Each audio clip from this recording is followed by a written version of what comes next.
Oh, good. I've only done, I think I did 50 of these virtual gigs last year. So I'm here to talk about the future of travel. But before I do that, I think I want to tell you a little more about me. I've been going down this road of technology and travel a long time. When I was 21, I spent a year going around the world, and I fell in love with travel, and I came home and I went to school at night, and I started my career as a receptionist in a travel agency 50 years ago. Since then, I've been a travel agent, a tour guide, a tour operator. I founded a travel agency. As was mentioned, I founded Travelocity.com. I was founding chairman of Kayak. I founded a travel AI company called Wayblazer. I was a senior executive at American Airlines. I've served on several travel boards, tech companies, and La Quinta hotels. And I've advised more travel companies than I could list on this slide. So I have a background, and I'm going to make some predictions. You know, travel has been hit harder than any other industry. How will it come back? Well, obviously, we have to reference COVID. I was through 9/11 when I was running Travelocity. I was through the 2000 end of the internet bubble, 2008, but this is clearly the biggest disruption travel has ever had. It was so uneven, depending on the industry you're in. Disney laid off 28,000 people. Procter & Gamble was running 24 hours a day. Marriott had the worst quarter it ever had, while at the same time, Walmart hired 100,000 people. So travel was really hit hard. And travelers were afraid to travel. Some places banned to travel. Some places they still are. But now it's starting to improve. In a new GBTA survey, we see the highest sentiment that says travelers are ready to come back. Over 80% are very or somewhat willing to travel for business. And that's great news. And leisure travelers are dreaming again. In this survey, we see that 45% have either booked or are planning to soon book a vacation. So that's good news. And Expedia's CEO says it'll be the busiest summer ever. United's CEO is very bullish. So everybody thinks travel will come back fairly quickly. And I have some news from my own family. My daughter, of all things, is a travel agent. I spent my entire career trying to put him out of business, and she is one. In 2019, she opened her own company, sold $1 million, and of course, then came COVID. But luckily, she had a wonderful daughter, spent time with that. But now, in 2022, she is buried and hiring an assistant. That's how much leisure travel is coming back. And that's underscored by this survey, which shows that 54% of executives say they expect to be at full travel spend by the end of this year. So about half the people think they're coming back fully. Now, of course, many things could get in the way of that. There could be more COVID restrictions. Both travelers and clients may not want to travel, and price will most likely go up. Airlines, for example, are carrying massive debt loads. They need to increase price, and of course, they have to increase it for fuel. And it's harder to travel now. Almost 44% of respondents in a recent survey say their clients are concerned about going to Europe and getting stuck, or to Asia, catching COVID and not being able to come home. So some people are saying, I need to wait a little longer. Now, of course, all these surveys were pre-war, and the war is unpredictable, and our hearts go out to the citizens of Ukraine. But it will affect travel worldwide. Obviously, routes are being rerouted. Sabre has removed Aeroflot, not selling it in the GDS. Many companies are pulling out. So it is upsetting the travel market. Travel managers, because of this, are risk managers. Because of COVID, because of the war, because they're focused on employee wellness, it's a big change for travel managers. What else could stop the recovery? Well, perhaps CFOs. CFOs pocketed millions and took it to the bottom line during COVID. They don't want to give it up. In fact, 68% say they're going to hold travel budgets down in the coming years. They're also saying they're going to promote the use of business travel tools and enforce travel policy like they never have before. It's clear that many meetings don't need to happen, and CFOs are going to enforce that. One of the companies where I'm on the board used to send a salesperson and a sales engineer to every sales meeting. Today, the sales engineer, well, they're on Zoom. So we've cut that in half. Another company I talked to had a $100 million travel budget. They're cutting it to 50 through re-engineering. Virtual meetings are still growing strong. At another company where I'm on the board, we changed our dealer meeting from physical to virtual, and we had 8,000 people attend last week. That's about 3,000 more than ever came to our physical meetings. We're going to keep them virtual or at least hybrid. Now, at the height of the internet bubble, Zoom was worth more than the biggest 7 airlines combined. It hasn't quite held that place, but it's still worth more than United and Southwest combined.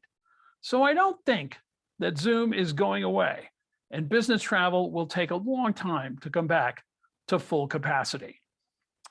And yet, we all agree in surveys, either strongly or just agree, that getting things done in person is more effective than virtual. So it will come back. It may take longer than we think. Now, travel overall, I guess I'd say same, but different. Many of the things we put in place during COVID will stay. Touchless was the top 3 reason to book. That's not going away. Screening may be mothballed, but could come back quickly. Hotels offering telemedicine, they're still doing that, so you can get a test in the hotel. COVID passports are going to continue to be enforced in many countries around the world. New mobile experiences came in because standing in queues was a big fear. And who knew? QR codes are back. They're not going away either.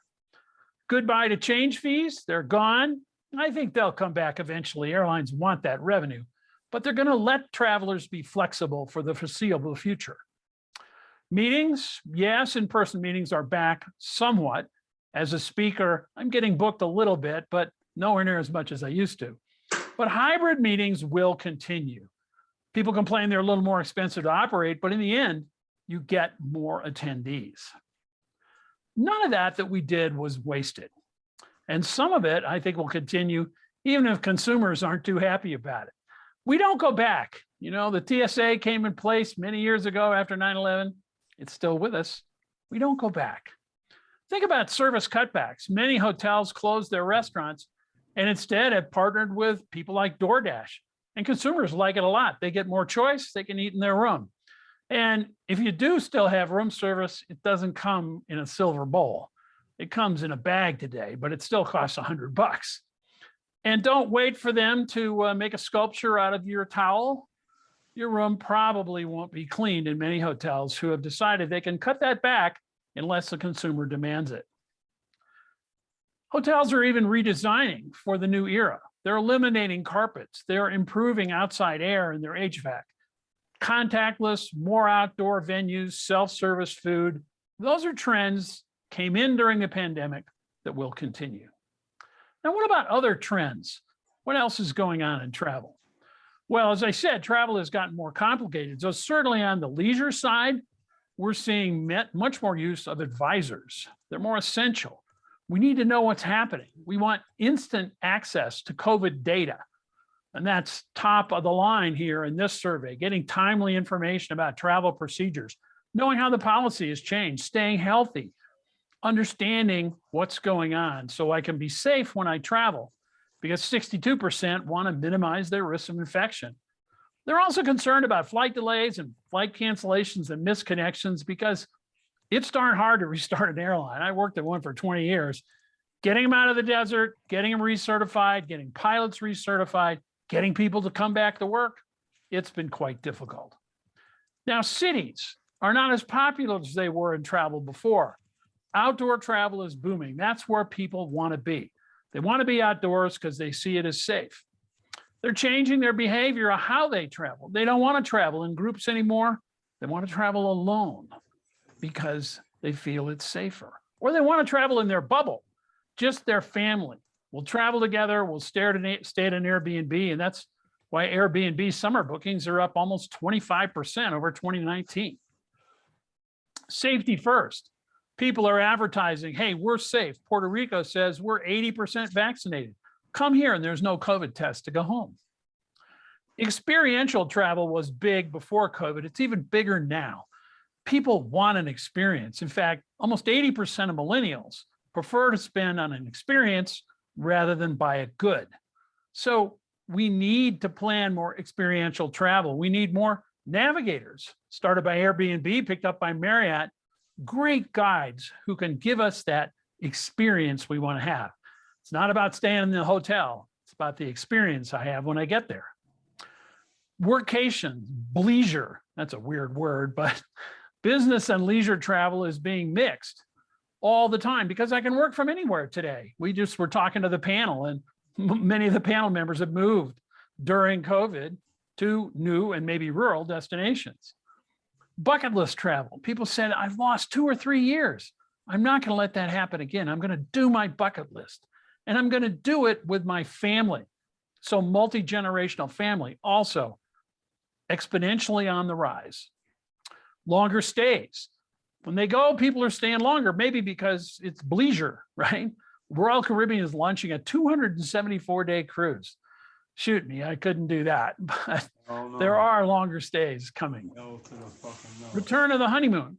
The honeymoon is back, and honeymoon travel and destination weddings are back big time. And in weddings, there's a lot of pre and post trips that are going on with the people who are coming to a remote destination.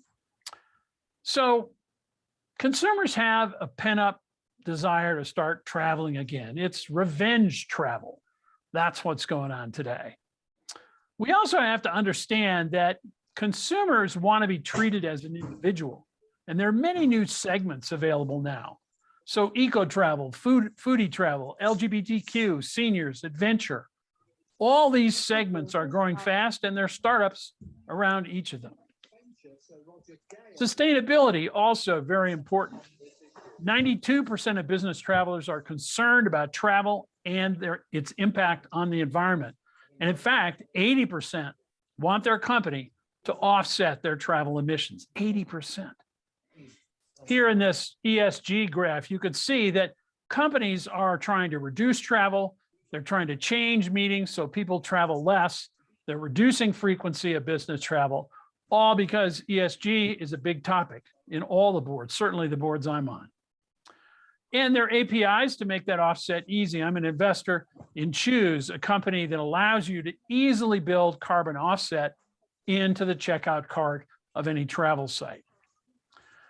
Basically, it's I'm vaccinated and I'm out of here. Now, again, we don't know the impact of the war in Ukraine on all this. It certainly will dampen European travel for the near term. Now, new technology will also change how travel comes back. I'm part of a startup organization called Plug and Play, and you can see all the travel startups we work with. They're everywhere. Travelers are more digital than ever, and that's where many of these startups are focused. 50% of Priceline's bookings are mobile.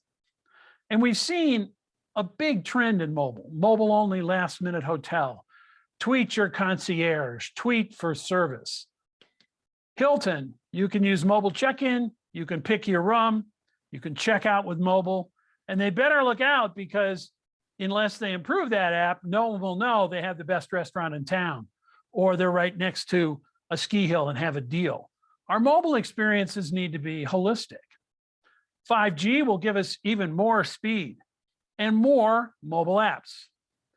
Things like VR and AR. So many cities are tagging their historic places. So as you walk down the street, you can say, oh, there's the Museum of London. Let me learn more about it.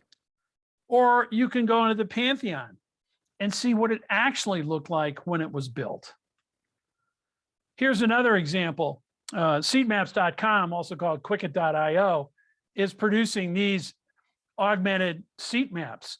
And they actually show you of this little tiny seat you're in coach and then try to upgrade you to this bigger business class seat using VR and AR. How about IoT, the Internet of Things? Well, Disney led in that. They spent $1 billion producing their Magic Band, which is your ticket, your photo pass, your room key. It tracks your child. It even allows Mickey to say, hi, Terry, because the name flashes on Mickey's glasses. Carnival has done the same thing. You can even gamble using your band. And I talked to the CEO of Carnival and said, gosh, what are you doing about this while all your ships are parked? And he said, we're investing. We thought it would take us 8 years to upgrade our ships. We did them all because they were all stuck in port. Smart man. Vacasa is adding smart home tech to all their properties to make it easier for their guests to operate the property. How about robotics? Well, we're seeing robotic taxis for airplanes to pull them out without using the engines, robotic food delivery, robotic concierge. It's important because the average age of a hotel housekeeper in Hawaii is 61. Nobody wants to do this job. So we're seeing robots that clean the carpet, robots that deliver towels. I think we'll see much more robotics in hotels and even in airports. Here in Heathrow, this robot is sorting bags. So now it can lose your bag even faster than before.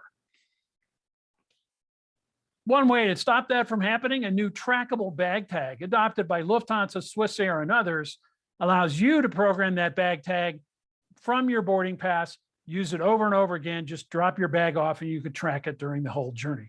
So you can watch it travel to Cleveland while you go to New York. People are also doing baggage pickup and delivery. This has been around for a while, but now Donata, a huge airport service company, has jumped in. And I think that will supercharge the baggage pickup business. How about drones? Drones are being applied all over the place in travel. This one is checking for hail damage on this airplane using AI to look at how did the plane look before and how does it look now. 3-minute delivery in Ireland. This company is delivering food 3 minutes after it's prepared. They can even deliver hot coffee. So if you're in that Airbnb bubble, you can still get gourmet food in 3 minutes. Not happening in the US yet, but it's coming soon. I'm an investor in a company called Skydrop. And we just did an interesting deal with Mesa Airlines, who has an option on 500 drones. They want to be the last mile operator. The FAA requires a certified pilot for drones, even though they can fly 10 or 15 of them at once. They say, hey, we've got pilots, we can do maintenance, we know about consumers. Why not we become the last mile company? And that's already happening in New Zealand, where Skydrop has done a deal with Domino's to deliver pizza nationwide because there are no drone limitations there. Blockchain is just beginning in travel. American and Ernst & Young are doing a test of corporate bookings using blockchain via Winding Tree's blockchain. And there are even NFTs in travel. The first NFT restaurant opened. You could pay $5,000 to get a membership, which is an NFT, so you have the ability to resell it. I think it's kind of crazy, but it's happening. And I'm an investor in a company that's doing NFTs and room nights. Pink Tata will allow you to book your room, but then you have an NFT of the room or RNT, a room night, right? And you can resell that at a profit or a loss through their marketplace. Makes sense? Hotels are beginning to adopt it. Fintech is in travel. Hopper, which was a competitor of Kayak, is now worth, this says 3.5, they're now worth $5 billion, mostly by selling insurance on your airfare to ensure you that you don't have a problem if that fare goes up and to help you if that fare goes down. That's part of a trend called headless commerce. Headless commerce means you, the merchant, concentrate on merchandising your product.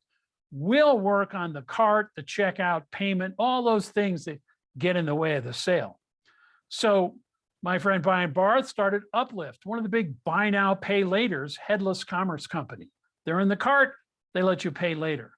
Or Selfbook, which comes to hotels and said, let us do that hard part, you market the hotel. Here's another one like that, a company named Copilot. I'm also an investor there. They have an embedded search engine. Think of them as Shopify for travel. They can take any website and drop in an air, car, and hotel booking engine with one line of code. In 5 minutes, anyone can sell travel. I think it's a cool idea. How about voice? Voice is going to have one of the biggest impacts on computing ever, and travel isn't being left out. There are going to be 600 million smart speakers installed by 2024. We're all used to doing that. We're not doing it as much for travel yet, but MSC Cruise Lines introduced Zoe. She's got 2 million canned answers in 7 languages. And hotels like Marriott and Wynn are putting smart speakers in hotel rooms to allow you to control the air conditioning, the lights, and the drapes, just like you probably do at home. The biggest disruptor of all, well, I think that's artificial intelligence. I had a company in this area for 5 years. It didn't make it, but it is beginning to break into travel. At our company, you could say this in text or in voice: hotel in Singapore, near Emerald Hill, under 10K, flying out of Dallas with a business class ticket and a beautiful pool. What would you see on the next screen? This: hotels on Emerald Hill at the right price with a beautiful pool. It can really increase the number of buyers. Or what about this? We tried to get American Airlines to think about letting you just say, what islands can I fly to in February using miles? Instead of playing miles roulette and trying city after city. Now, business travel and AI, well, it's beginning. In fact, 2 of our panelists have announced AI products. Carlson, a new intelligent display search in their product called Roomit, and Amex announcing something similar, and also AI chat technology. So it is coming. And GBTA says self-service is a must. And I have to agree. I mean, it's taken over online travel. It's surprising so many people still call for business travel. Here's one company making a difference, also on the panel where I'm an advisor, Amgen. Here's how Amgen works. They automate email bookings, which are about 60% of offline travel requests. So in this case, I could just type an email that says, I want to go to LaGuardia on July 10th in the morning, stay at the New York Hilton, return on the 15th in the early morning. I shoot that in, back comes in about 10 minutes, a little notice on my phone. Here's an itinerary. I can accept or look at alternatives. And the great thing is, of course, it conforms to travel policy and to the customer's preference. To me, that's a lot easier than mucking around on a travel tool. I'd much rather just send an email and have it happen. So I want to share a kind of a controversial quote about business travel. I hope it helps kick off the panel. Nicholas Koster from Deem, and this is a company who sells travel tools, where I used to be on the board. In the consumer world, ask anyone for a great tool and they can name 5 that are rated 5 in the App Store. But there are not extraordinarily great tools in the corporate travel world. Let's see if the panel agrees, yes or no. So travel is improving, but it's fragile. It's going to be same, but different. And new technology is going to continue to reshape the face of travel going forward. We've got to remember that the future is a foreign country and they do things differently there. Thank you very much. And if you want, here's where you can get the slides.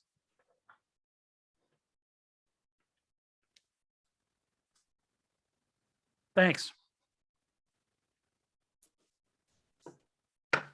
That's great, Terry. Thank you. Thank you.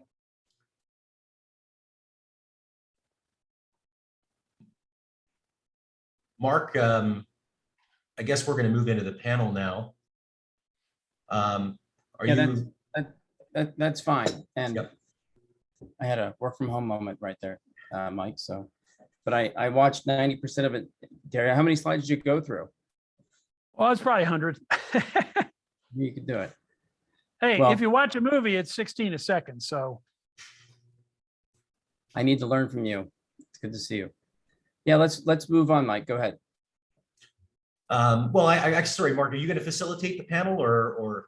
I would. One thing I wasn't sure which order we're going to go. Was it going to be Renee, yourself, Will, and Evan? But I think the questions are going to be the same. Is the order? Okay. I mean, I guess we can work with that. So I guess in terms of the questions then for the panel, and I want to welcome Evan and Renee and Will as well to this panel. Renee from Sataris. Actually, maybe we should just do a quick round of introductions. That's what I was going to suggest. Yeah. Okay. So I'll start with myself. So Michael Carr, CEO of Amgen, and as Terry did a great job of presenting kind of what we do. We're a digital process automation company, helping to transform the way how email or text requests get processed through travel agencies. And maybe I'll just pass this on to Renee, and she can introduce herself first. Sure. Hi, I'm Renee Benedetto. I'm a managing director at Certares. Certares is a leading investment firm focused exclusively on investing in the travel and hospitality sector. We currently manage about $6.5 billion of capital across a family of funds, including private equity, opportunistic credit, which we raised during the pandemic, as well as a real estate fund where we're buying hotel and hospitality assets. We also have a smaller new venture fund where we're doing earlier stage travel tech companies. But the firm was established in 2012 by a couple of my partners who spun out of One Equity Partners, which was JP Morgan's private equity arm. And they had a long history investing in travel successfully and realized there's really no specialist focus on this sector, which makes up 10% of GDP.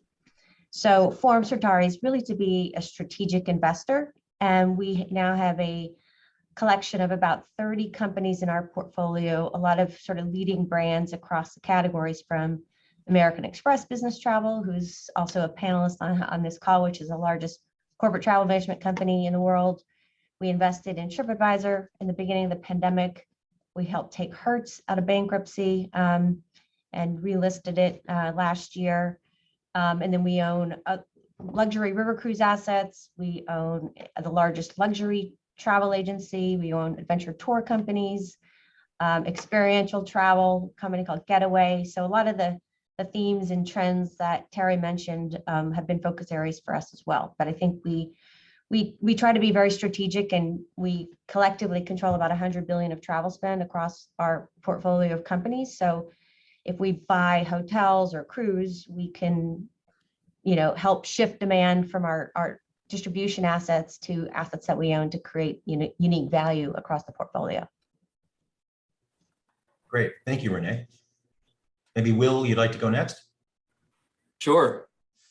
Thanks. Good to be with you today. My name is Will Pinnell. I'm the Vice President of Global Product Strategy at Bcd Travel.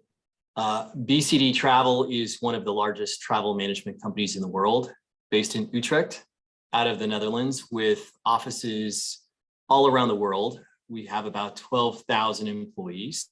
My job at BCD is to help us build out our technology for travelers, for our corporate customers, everything from the data we provide to our customers to the innovation and integrations with airlines and suppliers.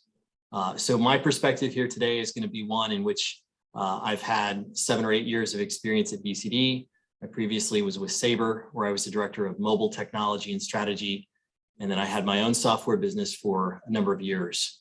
So I'm thankful to be on the panel and share with you my perspective on some of these emerging trends and the technology that we see. Great. Thank you, Will. Evan, would you like to go now? Sure. Hi, everybody. Evan Conweiser here. I look after product, corporate strategy, and communications for Amex GBT. Renee, of course, is one of our shareholders, and we partner with Renee and the team, obviously, on the Amex GBT business. We are the largest B2B platform in large travel B2B platform, and we're operating on a global scale. We recently acquired Agencia, closed that in November, and continue to think very positively of the opportunity in the corporate travel space, and continue to grow and look for more opportunities in that space. So happy to talk about any aspect of the business of the corporate travel landscape as we go. I started GBT, Amex GBT, when we spun out of Amex in 2014, a deal that was led by one of Renee's partners in Certares, and started looking after our digital portfolio. And so when it comes to the technology, which I think we'll talk about a lot today, I'm really looking forward to that conversation. My first job in travel, incidentally, was at Kayak with some of Terry's friends way back in the day in 2006, was it? 2007, I spent some time at Kayak. So I'm a longtime travel industry technologist as well, and looking forward to the conversation. And well, I'm going to call you out because you're also on the board of GBTA. I don't know. I thought it's pretty important part of your. I mean, I don't know, but impressive. Yeah, thanks, So, Evan. that's Yeah, our yes, I industry serve word. on the board of directors for the GBTA, which Which is- Terry referenced a few times. Thank you, Terry. Yeah, the big our big industry organization. So, and Will and I have known each other for many years as well. We have. That's great. That's great. Thank you, Evan. Thank you, everyone, for the introductions. Maybe what we should do is just dive into some questions. And I think, Mark, you wanted to open it up into questions from everyone after, but we wanted to sort of address a couple of questions that we had already that we'll cover first. That's right. So if we could go in order of introductions, that would be you and Renee and then Evan, or Will and Evan. I'd like to just, the big quick question is pretty open-ended. What does the future of travel look like? Is it more self-service, more optimized travel agents, combination? Okay. Yeah. So I'll start. It's like a softball to you. Thanks, Mark. Yeah. So I'll start. I guess coming out of COVID, what we've seen is that a lot of and actually Terry did a great job at speaking to this.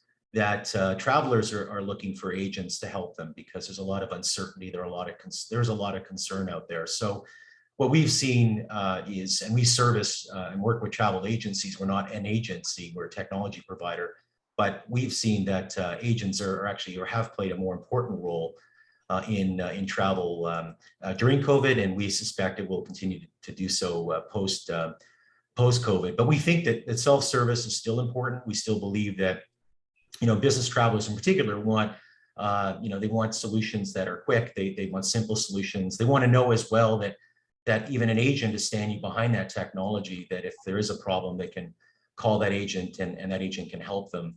But no, we think it's a combination of the two. We think that both will be important. We think that they will get better. We think technology will get better than where it has been. We think that some of the technology that does exist at self-service, as Terry said, in the business context is not as good as the leisure context. So we think that will continuously get better. And I think also the way the technology interacts with the agents will get better. So through automation, it will make the travel agents faster and better, and they can service their clients better and provide an enhanced solution as well. Perfect. Renee, you may not come at it from a technology perspective, you may be more philosophical, but either way.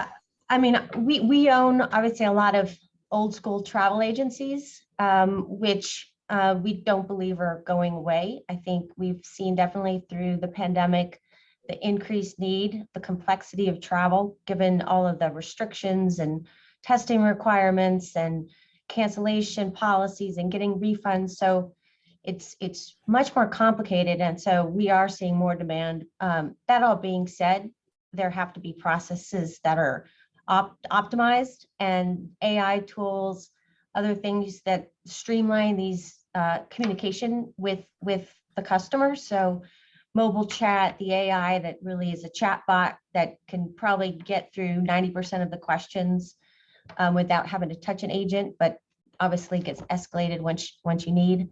The other really big issue in corporate travel is the duty of care, right? These employers have to make sure they understand the risks, and if there's weather catastrophes, wars, whatever the case may be, policies change. How do you get your employees back safely?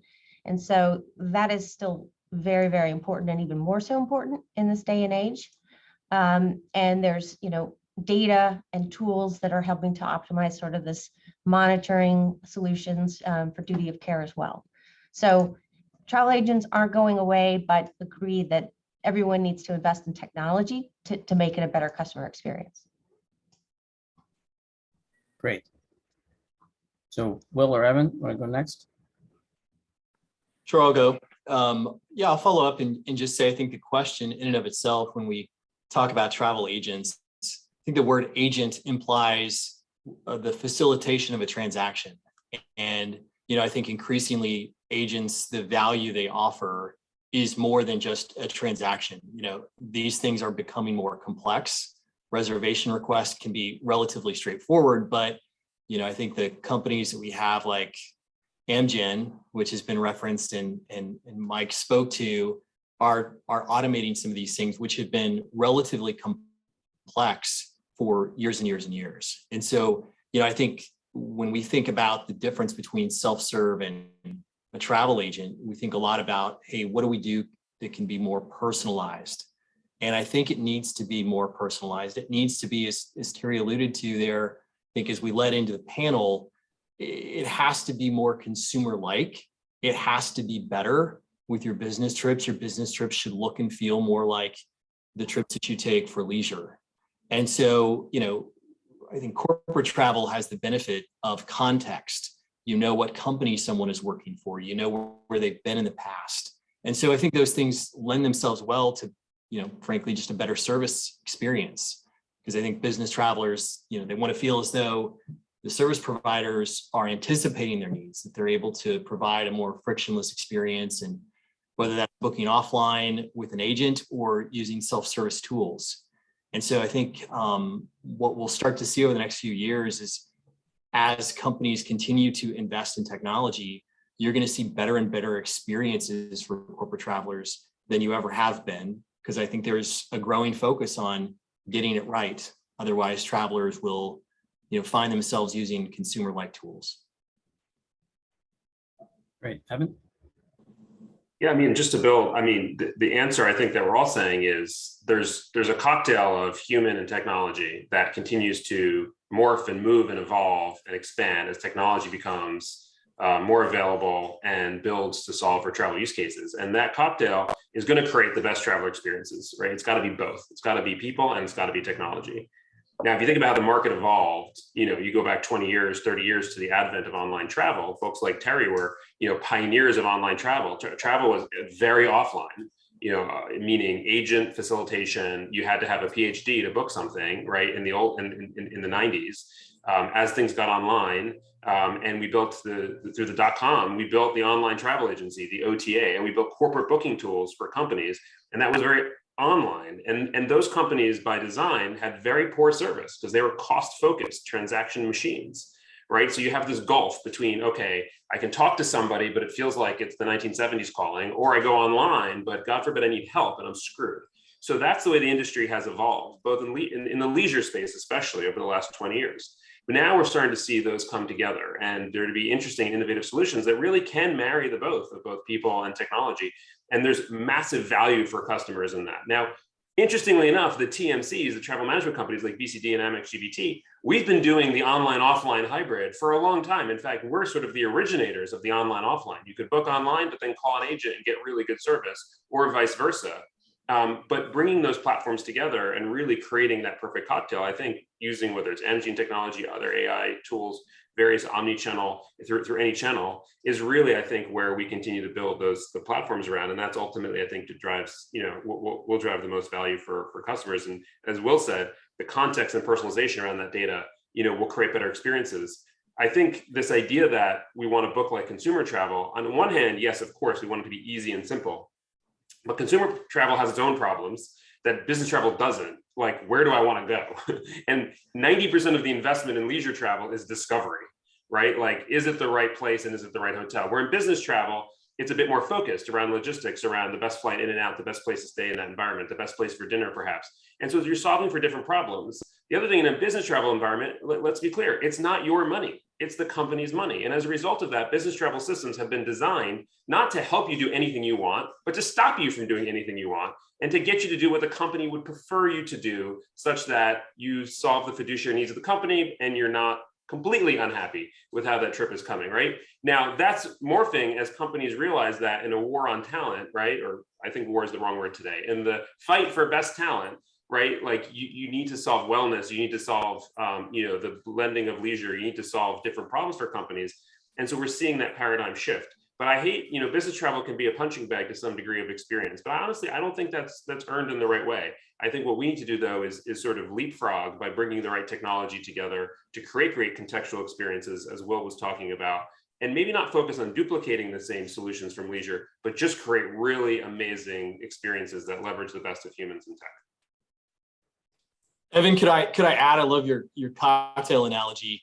I think what's interesting too, to add on to that, is that these AI machines, as everyone probably on this call knows, they require vast amounts of data to be accurate. And I think what's going to be challenging in a post or kind of post-pandemic era is that the data prior to when everyone was traveling, it's different now.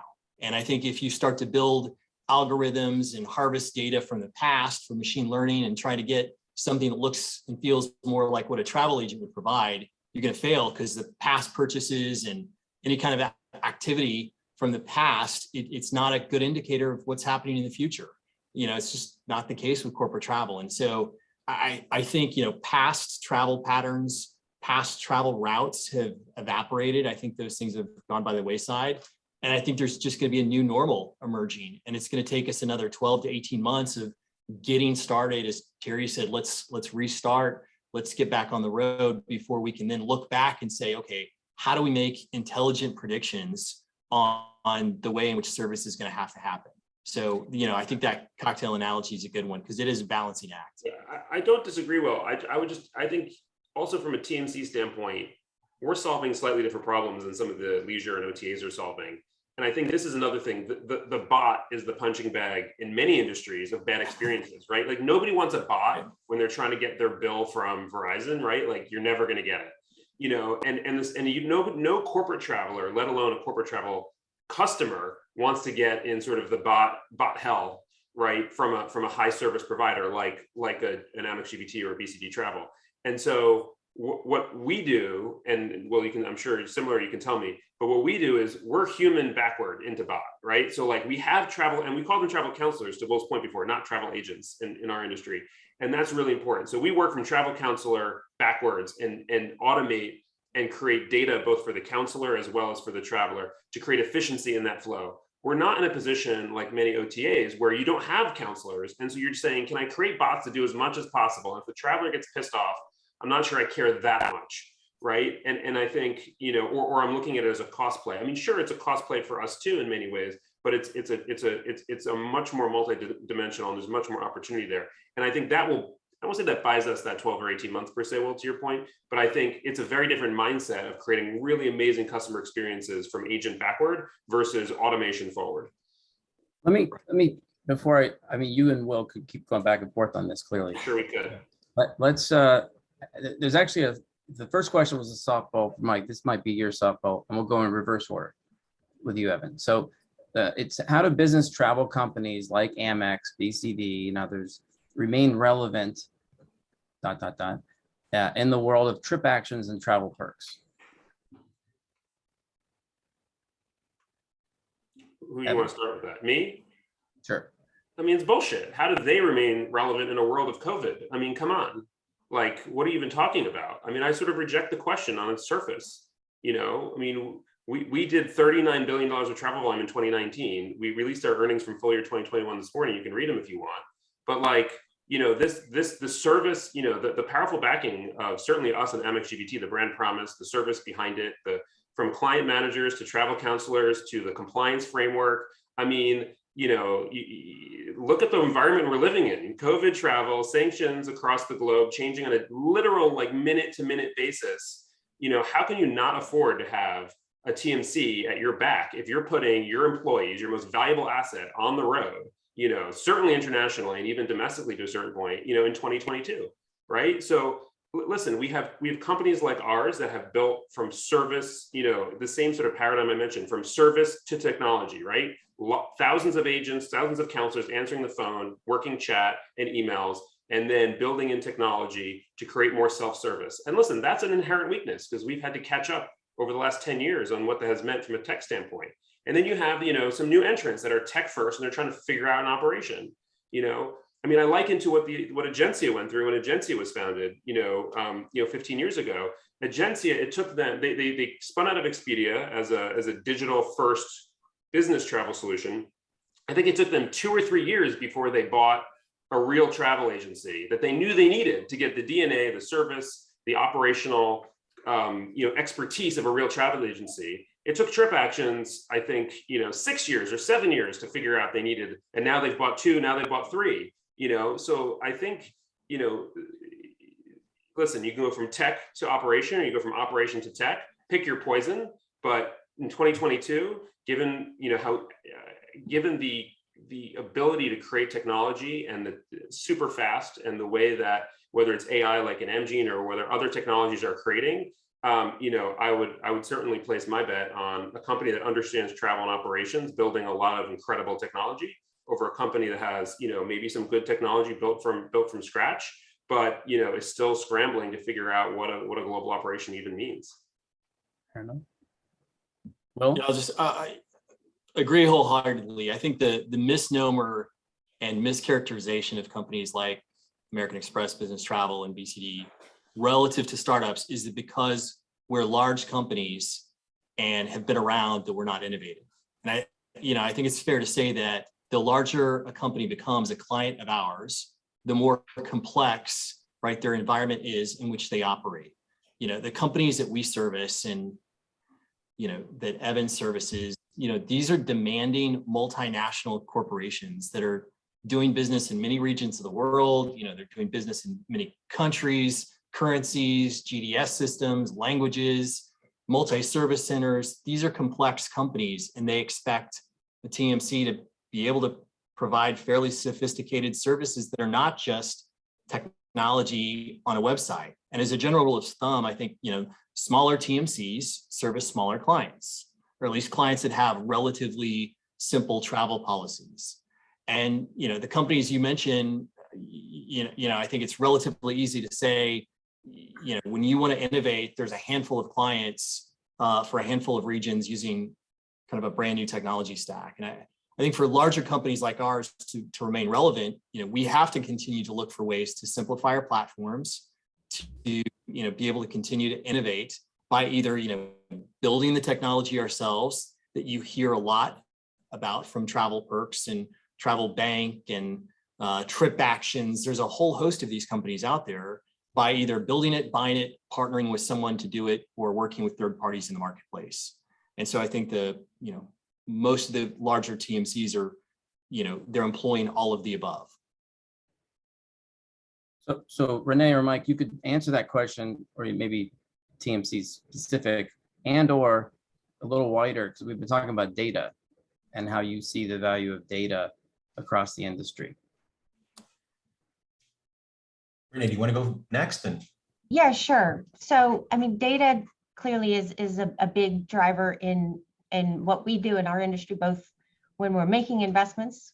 We have incredible traveler data across our portfolio of companies to know, where the trends are of traveling. We have TripAdvisor that knows way before anyone's actually booking, because they're in the discovery phase of where things are going. So that data helps us make decisions on the investment side across a lot of our portfolio companies. But in terms of our Amex GBT and our other agencies, data is critical. One, in terms of really optimizing the as we mentioned, this AI, as we try to automate that further and further, understanding the traveler's needs and being able to present this data and present relevant itineraries, routes, costs, hotels that people want to stay at that are like-minded travelers, all makes that customer experience better. So I think, Will was talking about the customer experience. That data populates sort of what we send back to the customer in terms of itineraries. So it's very, very important, both across all of our businesses, but also for us, just in terms of making decisions. And it helps us right now when we're looking at buying hotels, we're looking at cruises. Where do we see those trends on people booking? And that helps us sort of dictate where we think the future is going. Great. Michael? Great. Yeah. I guess I'll comment also on the Trip Actions one, but I'll start with the data first. So certainly when it comes to data, we need it to be able to produce the best recommendations for travelers that we deliver through travel agencies. So we need to obviously know what traveler booking experience has been. We need to know what corporate rules look like so that we can apply those to the itineraries that we recommend. And I think going further than that, there's also things that will come into play, like, for example, knowing what other colleagues book for similar places when they travel for business, let's say, or peer groups inside of organizations. So, that depending on seniority inside of the companies, maybe there are certain types of recommendations that are given over others. There's all sorts of things here that can certainly play out over time. I just think that a lot of the data that exists, but it's just not being leveraged. I think that a lot of TMCs have actually archived a lot of information, but it's about how you harness that information to really drive an outcome that really will benefit the traveler. And I think that that's an area that TMCs or have been traditionally struggling with, particularly the smaller TMCs, where they don't have great systems in place. They have a lot of people that essentially perform this work, but they don't have a lot of great systems to help them or assist them. So I think in time that will get better for everyone. And it's critical. It's critical for delivering the experience. It's also critical for travel management companies as they look at profitability and how do they sort of find a way to deliver a solution to a traveler which meets the needs of the traveler, meets the needs of the corporation, and then also gives profit targets to or achieves profit targets that TMCs are looking for, because TMCs, especially the bigger ones, will negotiate airfares and flight hotels and car rentals, and they want to try and direct travelers to the options that drive the best or highest profitability for them. So I do think data will be critical for all of these things. I just want to say one comment about trip actions and travel perks. I think that I absolutely agree with Evan and Will with respect to the fact that that these companies are looking at it from technology in, and Amex and BCD have great counselors and great people that have been able to help them in their businesses for a long time, and they're applying technology to assist them. I do think that those companies will struggle. I think that they service, let's say, the smaller size travelers, but as things get more complicated, people are needed. And I think that the business model that Amex and BCD have, which is the technology and people, is the best way to service this market. But at the end, it's the travelers. At the end of the day, it's the travelers that benefit because there's more choice, there's better options, there's better experiences, better price. So I think competition is good, and I certainly welcome it because it makes all of us better. Let me pan out from the TMC model and technology for a second. Broader, what are the key trends that are emerging in business travel? It could be more younger employees traveling, others. And let's go back to you, Evan, please. I mean, what is it? I mean, I think so many things top of mind. I think that the certainly if you talk about future work, right? I think a pretty big conversation now as we emerge from COVID, and obviously that has a lot of impact. I think Terry said in the beginning, he was talking about travel managers having to take on more hats. And we absolutely see that in a sense of, COVID elevated the travel manager into, sort of C-suite level discussions, depends on the company, obviously, but, talking about a holistic view of how we're taking care of travelers. So it used to be, I think over the last bunch of years, travel management has often been with a primary procurement hat or operational hat. And certainly COVID elevated that to, you're involved in HR, you're involved in procurement still, you're involved in your risk and your team, your security team, you're looking after people in a very different way. And I think that's going to continue. And future work, we talk a lot about, distributed teams and the impact on sort of the Zoom economy or the Teams economy, whatever. And certainly, we're going to see sort of that shake out over the next few years. But what we have seen and what we get from our customers is, the more video conferencing, right, the more distributed teams, and the more distributed teams, the more travel, right? This is a symbiotic relationship. It's not one-to-one, and to say, I can't plot it necessarily, but generally these trends actually help each other. If you think about the last 15 years, as video conferencing, first telephone conferencing and video conferencing emerged, and more teams therefore went to more remote, we've seen healthy business travel growth over the last 15 years.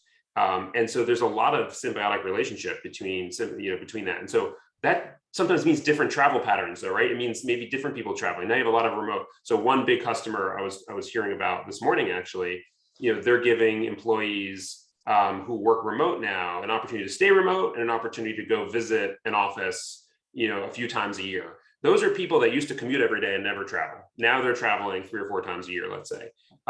So you're looking at changes in patterns and behaviors that distributed workforces have. And I think the increasing competition for talent will also, be a tailwind into that, as now you're trying to grow your talent pools to look on a more national or global basis. And at the same time, you want to give people an opportunity to build culture. So the last point I'll just make on this is again, one of the big other byproducts of COVID is we've taken a company that's trying to compete for talent right now in a very difficult environment, and we've removed the office as a culture building tool. The office used to be the easiest place to build culture. You were there every day. And that's why all the tech companies were giving ping pong tables and free lunches and, all these incredible offices. It was brute force culture building, right? You walked into the office and you felt great because your company took such great care of you and you wanted to work there and you wanted to spend all day there. You remove that, and now people are working from home, and changing jobs is FedExing a laptop in on a Friday and getting a new one on a Monday, and you have to rethink what it means to build culture. And travel remains one of in the absence of an office, one of, if not the most powerful physical, visceral ways you can build culture, because it's where your people are interacting. And so internal travel, which was historically that CFO line item that they wanted to minimize, now becomes one of the biggest culture building tools available to a company in a competitive talent environment. So we're trying to help our customers think about that. You want to save money on real estate, you better be reinvesting that in offsites and internal travel and better travel experiences and taking care of travelers on the road and the wellness. As we move forward, every trip has to be thought of as this culture building event, not just your ticket gets your boarding pass. And that, I think, will create huge opportunities for us to really create more value for our customers as they try and navigate this world. So over to you, Will. And you mentioned an important thing. We do a lot of events. My contribution to the travel agents, to the travel industry, is our world tours. And now they're getting bigger and more hotel rooms are being taken. As you answer the question, it's what's happening in the travel industry. I wouldn't mind if you talk about what you see in the events world too. Do you have a TMC, Mark? Because we should talk after. Yeah, can I just add on? I think Evan, I think panels are always more interesting when the participants disagree. So I hate to disappoint you, but I think Evan is really smart. And I was going to make a couple of the same points, which is just, I think that when travel restarts, as it starts to restart, Zoom calls are going to replace phone calls. They're not going to replace travel. And they're not great for team building, collaboration, sales meetings. And yeah, I think it'll have an impact. But to Evan's point, I think you're going to see an offset because of this great exodus of people from the cities. I do think the other trend that we're starting to see is just as corporate travel restarts, we're seeing many of our clients question kind of the way that things have always been done. The pause has given travel managers and procurement organizations an opportunity to question, hey, how are we going to operate? In the past, booking tools, I think, were largely put into place as cost savings mechanisms. Let's put our preferred supplier at the top. Let's make sure our negotiated rates are there. This is an opportunity for us to save money. And now there's been the shift to let's make sure our people are safe. Let's make sure our people are cared for. And so that includes, I think, how offices are open, the policies for people now traveling to meet with others in the office. Like if I'm now a remote worker, what's my policy to come into the office? Do I stay near the office? What about people that live near the office? Do they stay in a hotel? So these travel policies, I think, are evolving and getting more complex. I think there'll be much more of an emphasis on environmental issues and environmental impact of travel.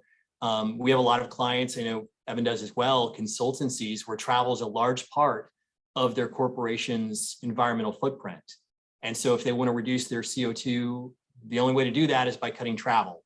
For other companies like manufacturing or life sciences or others, travel might be a relatively small part of their environmental footprint. And so I think that's another big consideration for what happens in a post-pandemic world is how do we think about trying to be mindful of our environmental impact. So thank you. Well, over to you, Yep. Renee. Again, broadly on the trends, maybe more from an investing perspective. So I think from trends and what we're looking at in terms of investing, I think a lot of the topics that were covered early on, experiential travel obviously is a big area. We invested in a couple of adventure tour companies. People want to get out to nature, get back, and really experience. And again, going back to the single versus the group traveler, the solo traveler, we're seeing many more tours that are solo, as well as custom tours, right? People are traveling longer. So these are complex itineraries where our travel agents, it's complicated to book multiple country itineraries when you're traveling for 3 weeks. So the high-end, high-touch luxury travel, we still like that sector. We have a lot of investments in that sector. The other one is wellness.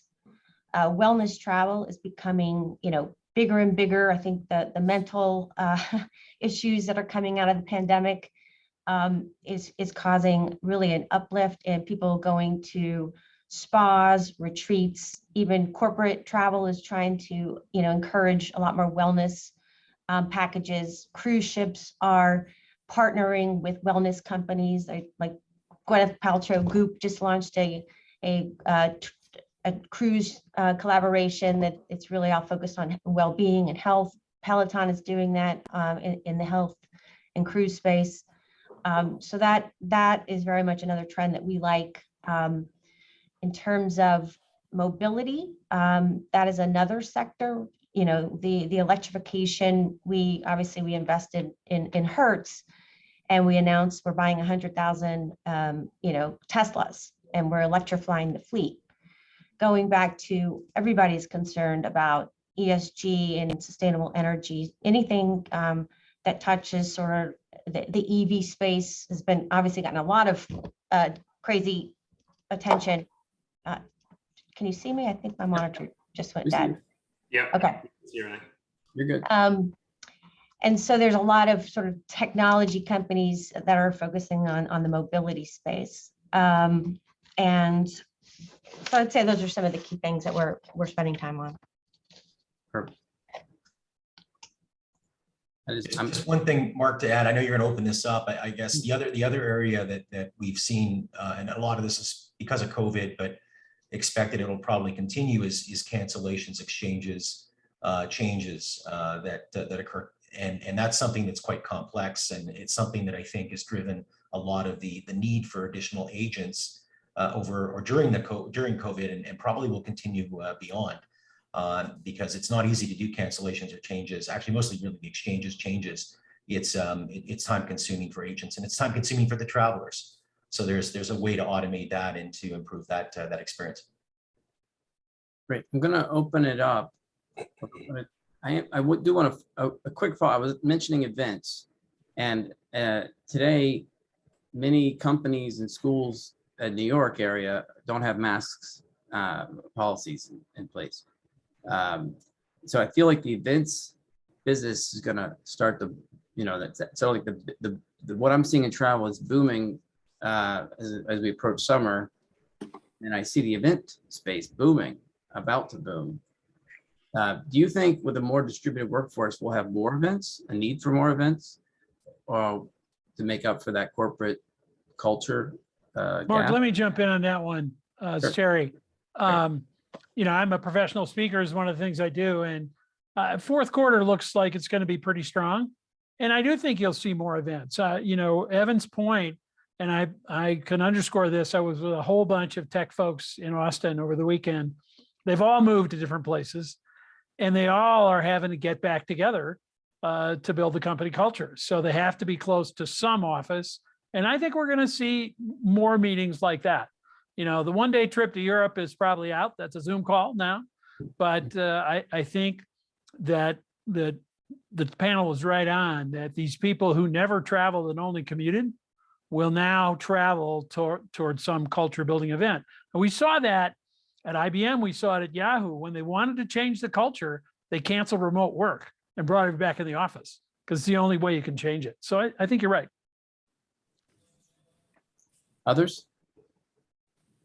I would add to that, the issue is if your competitors out there traveling and attending events, you have to be out there traveling and attending events. And they really are the most efficient way when you go to these conferences. If you can get 20 people face to face and meet within 3-day period, the amount of wear and tear and travel if you were going to do that one off. So I think events are coming back. It's a sector we looked at investing in, during the pandemic, and obviously Amex, GBT, and Internova do a lot of groups and meetings and planning.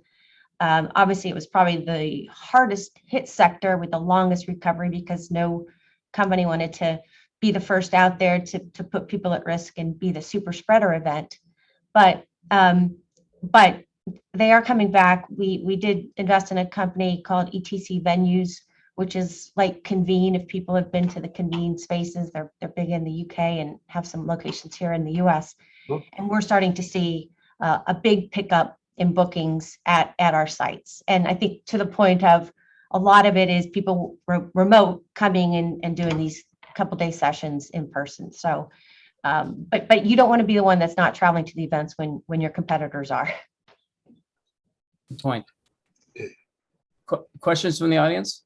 Mark, first, thank you very much for putting this together. It's a pleasure to be working on Amgen with you. Thank you, Terry. Thank you, everyone.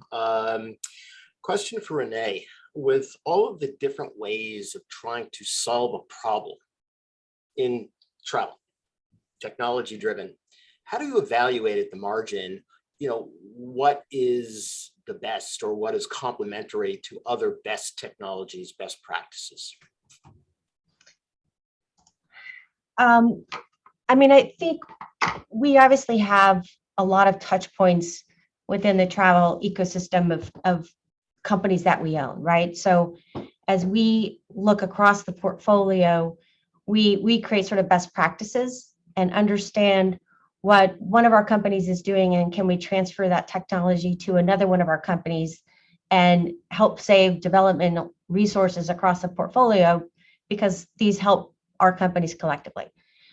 So I think because we have 30 investments and we're probably the first call out there in travel, we're able to sort of identify which companies have the best of breed technology.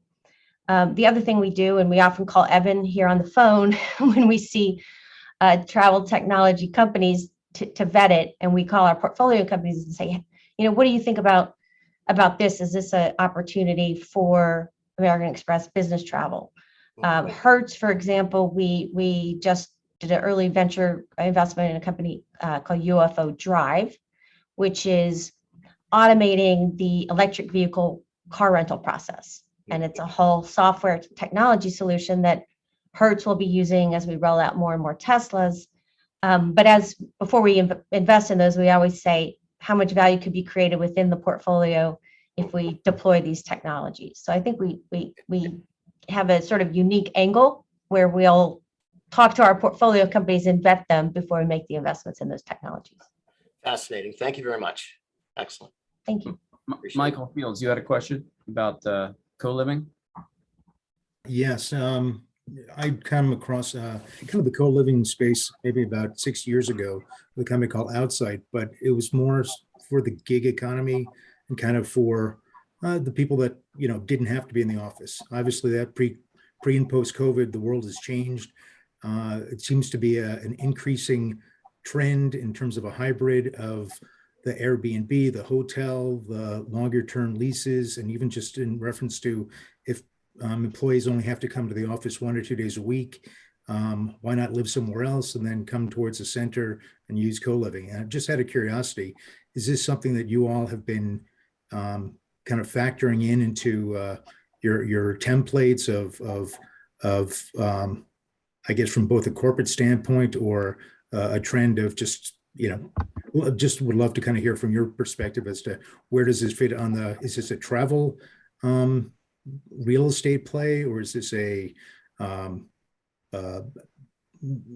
for both corporate and consumers, or is this a whole separate entity. It kind of seems to be some sort of a hybridization of thoughts from my perspective. But again, you all are the professionals, so. Michael, can I I'll share a story and then maybe let the other panelists chime in. I mean, I think we're seeing a lot of our travel managers come to asking for advice on how to deal with this. So the example, I ran into a woman that was running a hotel in Midtown Manhattan in December. And so what she's seen is occupancy is up because many of the people that lived in New York in the Manhattan area, they have moved to Connecticut, they've moved kind of outside of the city, and now they're being asked to join meetings in the office or work in the office 1 or 2 days a week. So they come in, they're staying in their hotels 3 or 4 or 5 days, depending on the week, and then kind of returning back to their home. So yes. The company doesn't view that as a corporate trip, even though they're traveling to their office to work. That's not done in the corporate booking tool.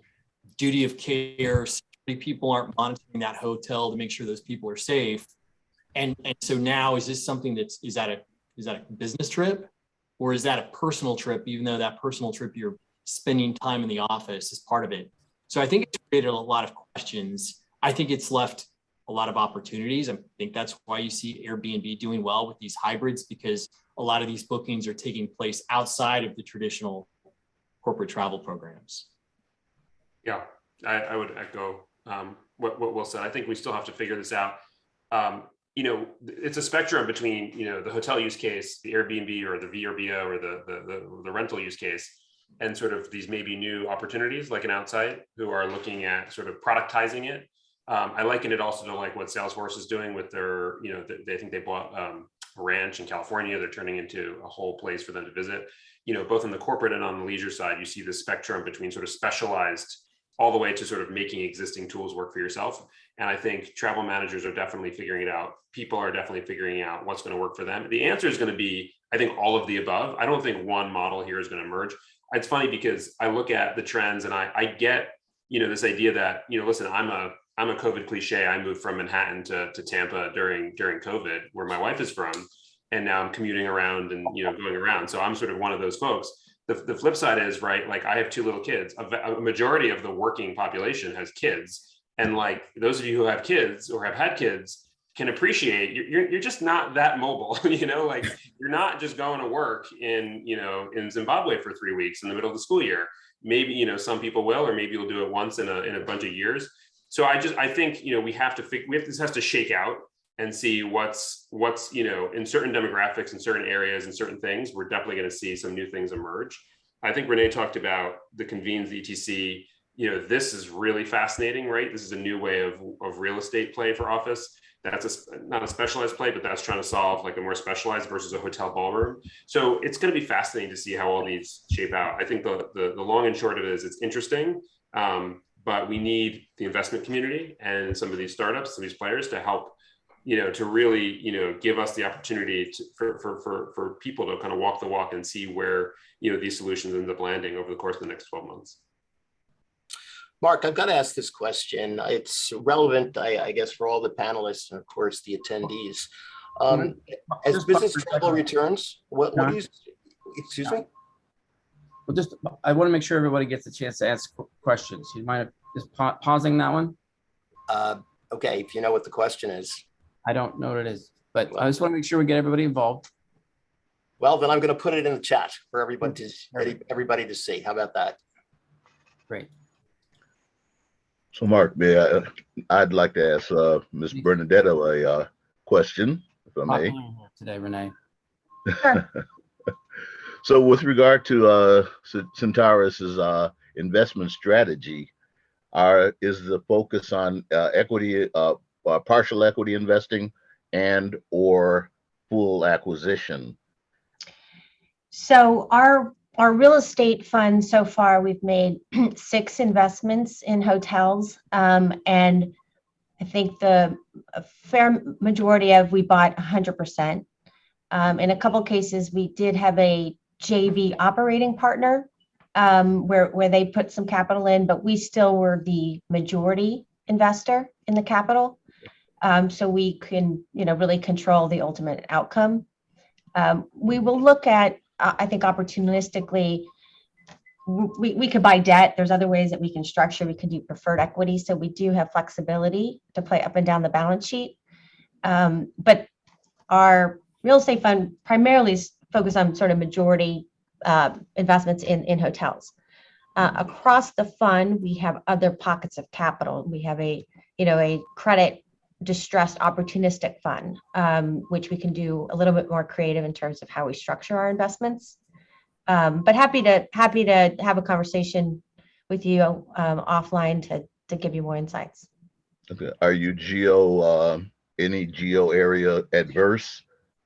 For pure hotel real estate fund, primarily North America, we are looking at in our equity fund some large resort wellness spa type luxury properties in Europe, and we've also have looked at unique game lodges in Africa. We like again going back to the nature and experiential. We invested in a company called Getaway, which is these tiny cabins, 2-hour drive from major markets, which it's allows people to get away and disconnect from nature. So I think we're happy to kind of figure out where it might fit within the portfolio. Okay, sounds good. Shall I?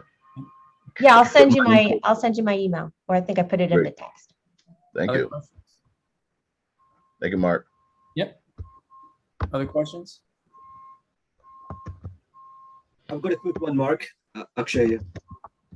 We only take long questions, Akshay. All right. Hi guys. Thanks for the wonderful insights.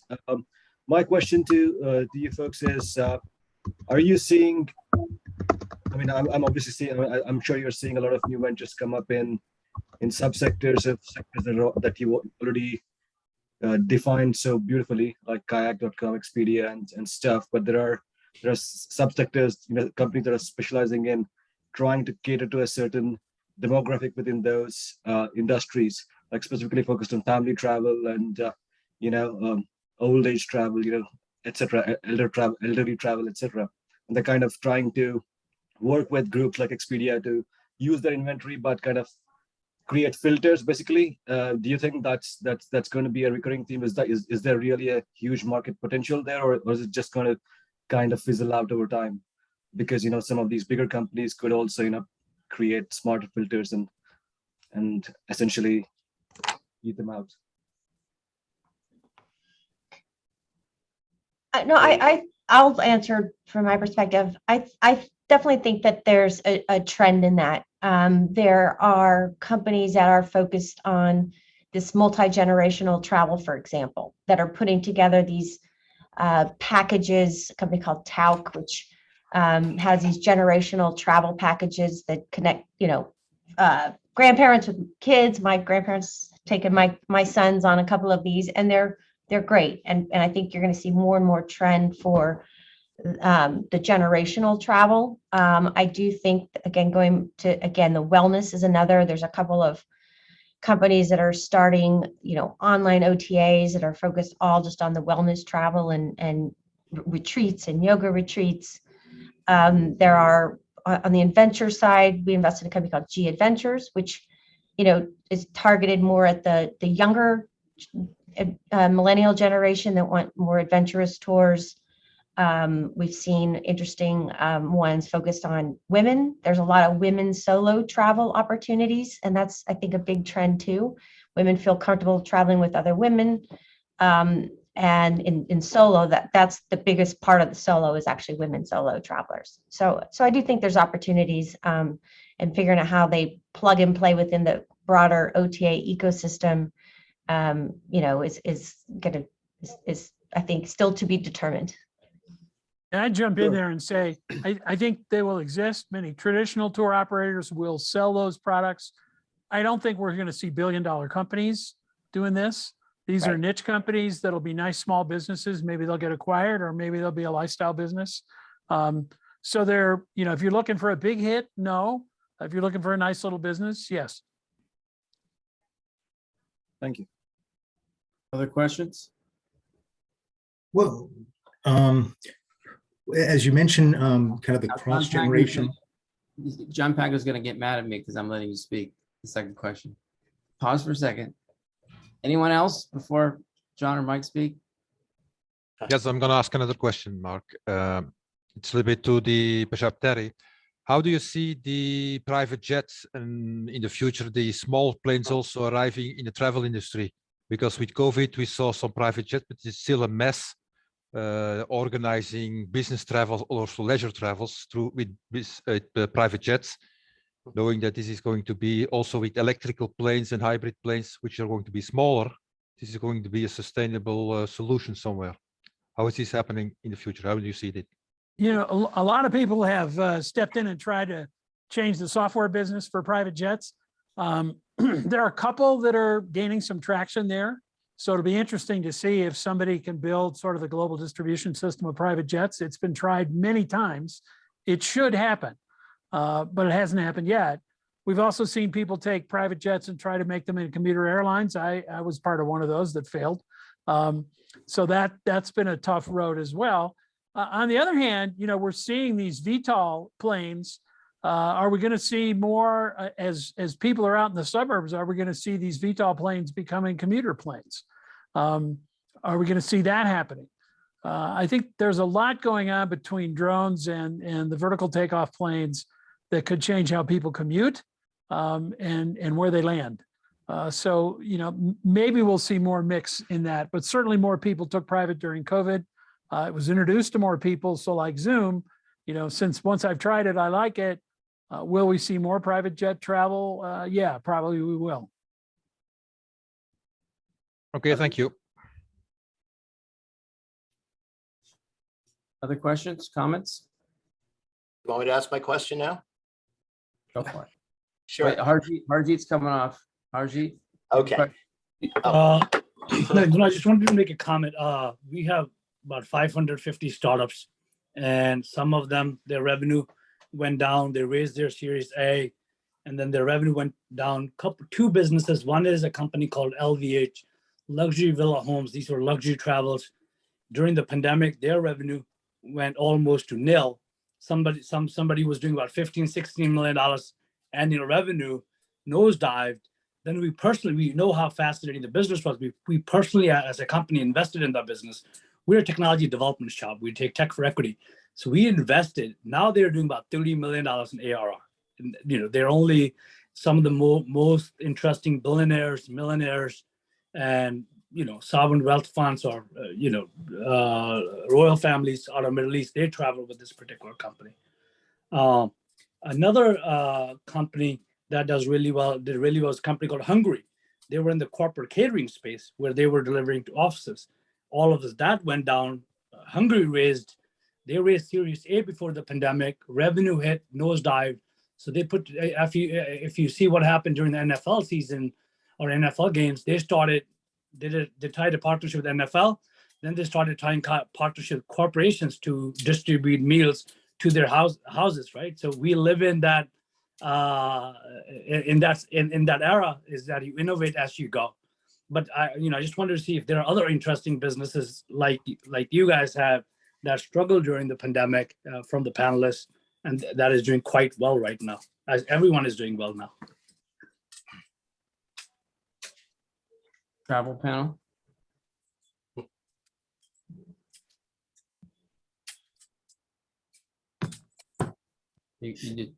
He stumped you? I mean, I think we know the macro trends. Lots of businesses. I mean, in travel, obviously, almost everybody struggled at some point in the pandemic. You know, so that's who's doing well right now. I mean, I think we talked about. You know, I think the sectors you talked about clearly on the leisure, luxury, vacation rentals. You know, probably doing among the best. Domestic travel, obviously, versus international travel from a rebound standpoint. You know, we see that out there as well. And drive is still huge. Yeah. Drive vacations are off the chart. RVs are still being rented like crazy. People are saying, hey, they booked in the US. They're going to stay in the US because they don't know the rules or they don't want to get stuck abroad because COVID still exists and you still have to get tested to come back. That could change. And now, we have war in Europe. So I think domestic travel is going to be strong. I think drive is going to be strong. All the startups that I was with that managed to live through COVID, are now seeing an increase, of course.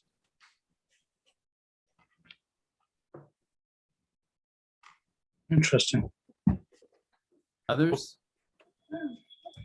I'm just touching on the vacation rental sector we've looked at, very closely, and obviously Airbnb and all of these Vicases have done quite well because you're more secluded. You're not in big hotels where people were nervous. So that sector outperformed the rest. But there's more demand than supply of quality rentals. So you're seeing an emerging trend of branded companies like Sonder, Avant Stay, Mint House, that are going and partnering with multifamily developers and taking over floors and buildings and creating very much a hotel-like experience in these corporate apartments. And they've automated everything from the check-in to concierge services to the booking to the housekeeping, all sort of on a digital app. And you're getting consistent quality in terms of what the unit looks like, good furniture, you're going to have nice, clean, towels and all that. So I think you're going to continue to see these sort of branded vacation rentals that are quality, and more developers are partnering when they're starting to build these multifamily houses to make it, part full-time rental, but also short-term rentals. Thank you. Comments or questions? One thing I just, in terms of listening to Terry's original, kind of outline for travel in general and everything, and I think it all kind of goes to me, I kind of looking at Evan coming from American Express, as you're able to get points and merge all of these corporate, private opportunity sets. It just seems to me that there's going to be a lot of mergers and acquisitions and strategic partnerships that are going to be built over the next number of years. Just even what you were saying, Renee, in regards to with multifamily units and really starting to build more brand awareness, brand building. And I guess kind of tossing it out to that, because at the end of the day, I also kind of on the whole crypto side, I'm a little kind of curious about the NFTs. And to me, I always kind of consider NFTs to be like American Express points. So to be able to have all of these strategic partnerships and the way to be able to kind of build a true currency. I know I'm kind of crossing a number of different lanes here, but I figure just want to kind of toss it out to you to kind of see where do you think the future holds over the next number of years with these partnerships and consolidation, and even in the crypto or blockchain space. I think there's an underlying thread of a lot of things you just said, which is sort of how do you build loyalty? And loyalty, I think historically, you're right, has been points, but I think loyalty takes on new forms. But brand creates loyalty. There's currency creates loyalty. There's extendability of your partnerships creates loyalty.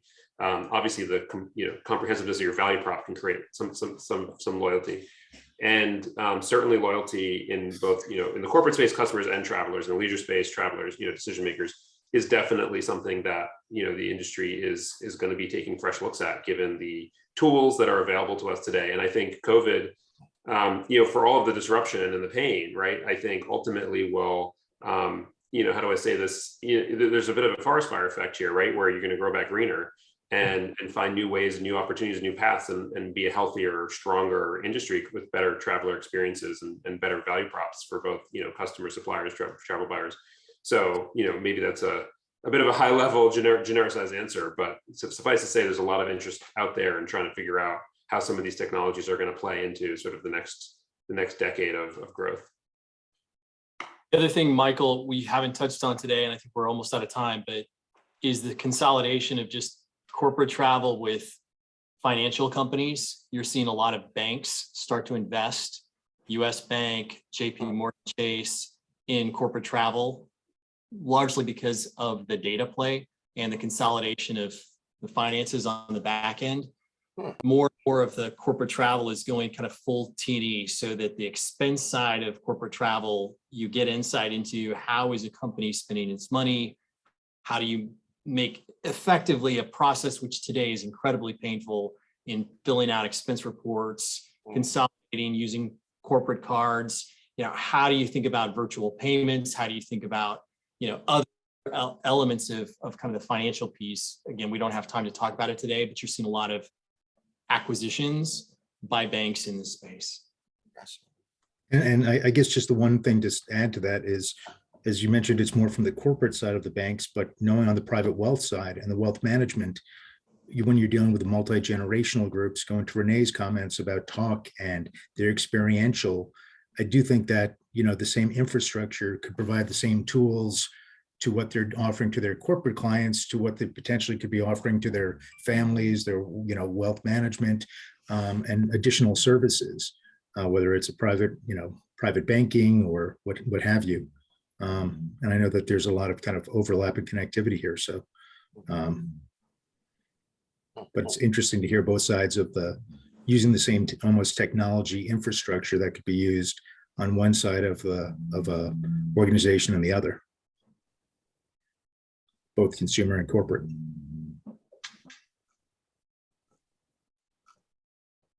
Which touches a lot of other issues. So, yeah, if you're new to our events, Will and Evan and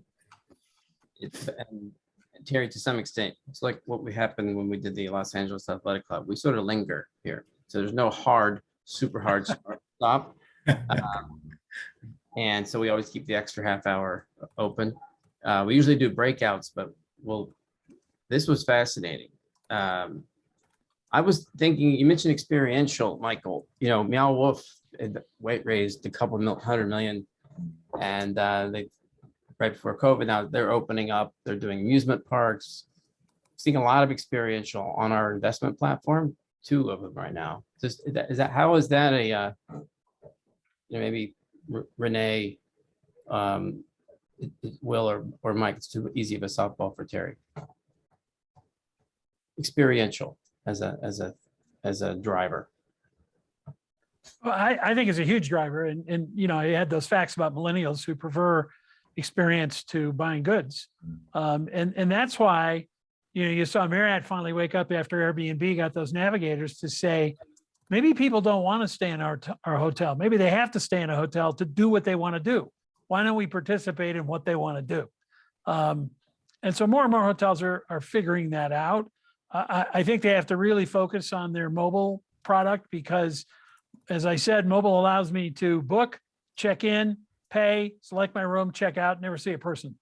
If I never see a person, do I ever hear about your restaurant or your great jet skis or anything else? No. And they haven't done that. It's not done well in the room. I think hotels need to rethink, and they need to move from how many different brands can I sell on one pad, have 6 different Marriotts in one place, to what the hell are people coming for and what do they want to do? And can I get into that at all? And I think Airbnb has thought that through. It's like airlines are the #1 door to travel. That's where everybody starts. Why not they do a decent job of selling car and hotel? That's why booking is worth a ton of money, not by selling air, by selling hotels. But airlines are airlines, and they like to fly things around, and they don't really think about the rest of it. So somebody will crack that code over time.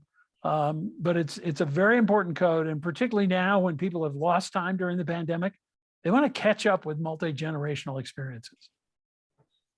I agree. I think travel companies, I've seen so many travel companies approach it as, how can I sell a hotel, or how can I sell this? How can I sell that? But when you ask the traveler what they want, right, there's reasons behind why most of those initiatives fail, which is that's not really how travelers want to buy. Now, I'm not saying a provider can't change that. I'm talking about the leisure sector. I'm not saying they can't change that paradigm by, I think it's Terry, if a Marriott hotel really had this amazing experiential piece, could they change that paradigm? Sure, potentially. But travelers don't associate the brand, brands, an airline brand with an activity brand. And travelers, especially in leisure travel, they like to research the heck out of it, and they like to look at 7 or 10 or 20 sites to make sure they're getting the absolute best this and the absolute best that, or call upon an expert travel counselor, travel agent in leisure, to do it for them. And I do think travel companies would be wise to, it's not rocket science, build what people want and if you and find out how people actually want to search for things, versus sometimes, think about their own, their value chain and how they can extend their value chain in a vacuum. But is this also an opportunity, like looking at from Bcd Travel to Xterra, Tauk? I mean, there's been these experiential, and I live in Denver, Inspirato. I mean, I moved to Denver 11 years ago from New York, but to me, it's kind of like we're seeing the progression, but it all comes down to the technology. And as you're also talking about, if you have that filter as to you like horseback riding, you like camping, you like hiking, you like multi-generational things, to be able to help incorporate that whole process, to me, it's a great filter to be able to move through the backside. To some degree, but like look at the travel experience around that. Let's say you like multi-generational travel. You're planning a trip with your parents, your grandparents, your kids, whatever else, right? That's your August trip. But I just went to Google to search for my anniversary getaway. I'm getting all this crap about a playground for the kids. I'm not interested in that, right? Or maybe you do it once or twice a year, right? Like you may, some of us on this call may travel 5 or 10 times a year. Other people travel once or twice a year. I mean, it sounds like it should be simple to solve, but it's actually not. Like it's a huge wasteland of failed companies. Exactly. It's massive. Well said. And all the psychological profile companies, all the ask you question companies. Look, it's like I buy a lamp on Amazon and the lamp follows me around for a year, right? Because I bought one lamp. So it's tough to do because we change our travel persona all the time. But that doesn't mean you can't offer more things and make good money and cross-sell and selling other products once you have the customer. There are lots of ways to do that. And I think that's done poorly. And personalization, frankly, we haven't talked about, hasn't changed a hell of a lot since I started Travelocity. It isn't that much better, particularly in leisure. And it could be because the data is there. So, I had an AI company and traveled for 5 years. It failed. Nobody wanted it. AI travel is dead last of all major industries in the adoption of AI. I think it could make a real difference. Why can't I just say, I want to go to an island in January and pay no more than $1,000 and get a good recommendation? It's possible to do now. It will happen. It's just taken too long. I think just to jump in there, one point, and Will brought up a great point about the US banks getting into travel. And I think that obviously part of that too is the data play. I think one of the expectations of you've got Amex, it's in travel, you've got Amex, which is the cardholder services business. I know we should know that they're separate businesses, but leveraging the data that Amex has and how it applies it to travel is critical. Just like why the banks are trying to get into this play too, is they have all the information on the travelers, their spending information, and they want to look at ways to sort of sell or upsell in destination options to travelers. So making more money as well as delivering a better experience is part of why they do that. So I just wanted to add that in there as well. But Mike, you're back to tech. Why can't we have that question answered? I want X, Y, and Z on April 23rd. I think it's how it goes. Where are we? Yeah, well, I think you've got the two different problems there, and I think that the panel's done a good job at sort of showing or explaining this. Leisure travel is very different than business travel. Leisure travel can be kind of anything. People want all sorts of different options, whereas business travel, a lot of it is repetitive. So if I'm going to certain cities for business, I'm staying usually at the same hotels. I'm usually staying for about the same amount of time, and it's repetitive. But it's the leisure one that takes the most time, and a lot of it is it's just that people will spend when they speak to agents in the leisure market, they'll spend more money because the agent is going out there and researching this and spending the time and customizing it specifically for the needs of the traveler. Over time, yeah, I think that some of this can be is addressed with technology, but certainly today it's not a market we decided to focus on just because the problem was too difficult with what exists today. But certainly in time, maybe it will be addressed. I mean, Mike, just to add, Mark, sorry, the other problem I think with personalization or these recommendations is that unless you know the context of a trip, personalization is nearly impossible. And if I go to Jamaica all the time, you might assume that I love a beach, when in fact I have a client there. So a recommendation engine that tells me I might like Bermuda, right? That falls apart from a technology play. So airlines, I think, have a hard time personalizing anything because they don't necessarily have context of a trip. Yeah, the TMCs may be well positioned, but again, we have a very slim view of just, hey, here's what your corporate persona looks like. I think the blending of leisure and corporate, I think that's the magic mix, which is what's so hard to crack. I think also, again, like it's not what travelers want in the leisure context. I mean, if I've told you how many Focusrite innovation pitches I've heard, and I'm sure Terry's heard 10 times what I've heard, on like, today you search 18 open tabs to book a trip. Tomorrow you're gonna talk to Alexa and it's gonna tell you where to go. Like nobody actually wants that. I mean, I've seen studies. I kind of disagree because travel agents ask 7 questions and they haven't changed. It's the who, what, where, why are you going? And that's what it's the trust factor. So you have to get to the trust factor that says that's what I believe in. When we automated hotel choice with Wayblazer, customers really liked it. When we tried to do it for travel agents, they said, that's not the best hotel in Cancun. And we said, well, it's the highest rated, it's the highest reviewed, the highest editorial reviews, the most TripAdvisor reviews. Yeah, but I don't like it. So you get in this conflict between an AI's opinion and a human's opinion. What are you going to take? Online, people go to TripAdvisor and they look at what a lot of people said. So I think it'll get cracked, but it's going to take a long time. And no question, Evan, people, particularly women more than men, like the hunt of the 30 sites. They're into it. It's the old saw, but it still seems to be true in demographics that women shop and men buy. And they do shop very differently. And you can see that in all the statistics. So we've trained them since 1996 to go to 30 websites, and that'll be a hard one to change. I can agree with that, Terry. My husband will go on and book the hotel and be done in 2 minutes, and I've got 20 tabs open looking at exactly. Yeah, it's true. Because you know better. It does happen. Because you know better. But it's not about value; it's about perception of value, right? Like I think, and that's it's a mindset. It's a mindset thing. Renee, didn't you just buy TripAdvisor?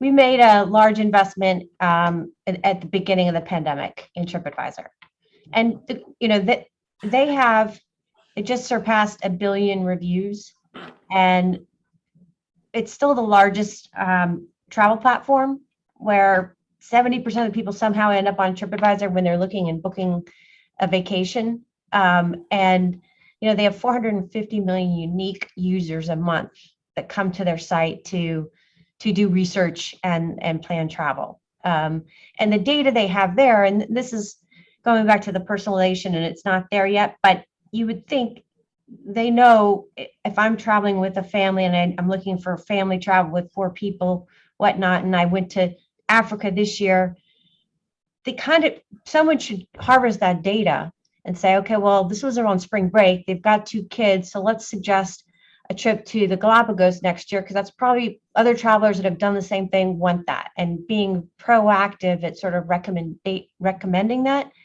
is a big opportunity. But I agree, it's not there yet, but it should be. Hard, yeah. Yep. But I would just add, Renee, I think the challenge with the TripAdvisor model, I don't want to pick on that particular site, but when you go away from being neutral in providing recommendations to having an ulterior motive, which is we want to transact, I think travelers or consumers are a little more suspect when there is a path that you want to follow. So I think TripAdvisor they went so hard as a neutral, open platform, and I think as it becomes an OBT, then or an OTA, it becomes there's an agenda there. Yeah, but even as a media and I think company, they went way too hard on it. It's like if you walked into Brooks Brothers and you said good morning, and the guy said, yes, give me your credit card. Wait a minute, I haven't even looked. You didn't even tell you I want a suit, and that's what happened with Trip. But I think if you start from reviews and a person is looking at all these reviews and gets convinced, can you sell them something then? Yeah, I think you can. but they've come about it. They really turned because they changed their business model from advertising to OTA, and I think it was a mistake. So hopefully their large investor can convince them to go back the other way. Yeah. Hey, Mark, can I answer my question? Can I ask my question now? As we are about to move on to another venue. First, to Will's comments about banks, yes, makes perfect sense. I would see the accounting firms getting in there. It's more of an accounting, more of a question, comment, I should say. The question is, going back to corporate, is business travel returns, what do you see as your most current challenges to service corporate travelers? Yeah, I mean, I think, and I can answer them well, I'm sure you have some opinions. I mean, I think staffing back up to the support levels, and talent, that's sort of the same problem in many ways, but is always, I mean, talent is a problem for every company. And I think in our industry where making sure that, we're able to hire enough people to support the business as it grows is always going to be top of mind. I mean, I think we're in good shape, but that will be a maniacal focus, making sure we're supporting all of our travelers, all of our customers, and have all the right talent in place to do that. To the full absolute needs of our customers and travelers is absolute top of mind as travel comes back. It's a refreshing problem from the one that we maybe faced in late 2020, but it's certainly one that we're gonna stay focused on. Of course, the complexity of travel, whether it's Ukraine or whether it's COVID regulations, although fortunately that's getting better, obviously exacerbates that challenge. Thank you. Just to add, John, I think the challenge is educating the travel advisors and counselors on what they need to know to advise. So, duty of care has become, a growing piece of what a travel agency is required to do. And I think a lot of the value in having a managed program is trying to de-risk a program in which, if you let your people travel anywhere at any time through any website, you open yourself up to risk that if you require your corporate travelers to book through a tool and use a service provider, you start to mitigate some of that. Mm-hmm. I think our challenge as a travel management company or anybody who runs a travel agency is making sure the recommendations are accurate. And given that the World Health Organization, World Trade, you have all these independent sources of the truth. The United Nations has a different version than somebody else. It becomes increasingly difficult to provide good advice. And I think, you're starting to see kind of the companies that issue visas are getting into the business of, hey, how do we look at some of these other countries that don't have the same legal requirements to get in and out, but may have some tangential requirements that, we could latch onto. So I think that's also really difficult when you're making reservations. What about something that that Terry had mentioned also, just in terms of health tech? We hadn't had to worry about it before, but even how some health, I mean, I was just recently in Spain. I didn't necessarily need to have a COVID test before I left, but I had to have one before I got back on the plane. Are you seeing more synergies or more opportunities here as well, just to be able to, I mean, I see Evan not being as excited, but just out of curiosity, is that something that in certain countries maybe more than others? I laugh because I think a year ago, we probably would, on this panel, we probably would have said, health data and health tech and that merging with sort of the travel profile ecosystem, if you will, was like going to be one of the big, our big things we're going to have to crack over the next year. And I think if you fast forward now to where we are today, countries are showing they want to shed the regulations before we solve those problems. I mean, and I'm not saying that's a bad thing per se, right? Because we definitely want, fewer needless regulations in a world where, we do believe it's safe to travel. I think, so there's still some opportunity there. And I think we have created some relationships and some technology, like I love what Clear is doing on their, return to office and travel Clear. We see, some of the apps that airlines are using and how that can merge with potential, like your testing data. But, I remember when we were complaining about why isn't there a national registry of testing where you could test anywhere and it would automatically flow and attach to your PNR? And we kind of looked at that a year ago and we're like, wow, this is hard, but it feels like we have to solve this. And a year later, I think the good news is we don't have to solve this to get travel going. That doesn't mean there's not opportunity to. So I'm not saying we missed the window, but it'll be very interesting to see if that reemerges. And I think the world should remember the challenges we faced when we tried to coordinate health data on a global scale, and how frustrating that was for travelers and agencies and countries, and how perhaps it diminished demand. And we should not forget that. But I'm not going to sit here and say today that, I see massive movement at this moment. I don't know, Will, if you agree with that or disagree, but. Totally agree. I think, Terry, you had a slide where you were showing the machines that people were going to install in the office buildings to measure. Yeah. Oh, yeah. Sure as you walk in the door. But that's still done in Asia, and it will come back. If we have another pandemic, we'll go through this again. So hopefully, We will. Yeah. for 80 years, we had the yellow card, and hopefully maybe the EU will push it over time as it goes away. We'll get the groups together. They'll do something about vaccination at least. But beyond that, I don't think it's going to happen. One thing to just sort of add on this point here, I guess I know, Mark, you want to wrap up, and that's perfectly understandable. Just in terms of the technology, I think one of the things we've learned from this pandemic is about flexibility, agility. I think a lot of these travel management companies have realized that they have to invest in technology, not just for today, but also for the future, because the pandemics will continue. We have to be prepared for it. We've got to be flexible. And I think by investing in technology, particularly an industry that has lagged a lot of other industries as they've digitally transformed themselves, it's going to set it up for the future. And so pandemics will hopefully not affect the businesses as much as, let's say, they did in 2020, when things kind of went to a halt because they didn't have the technology to really adapt as quickly as they need to.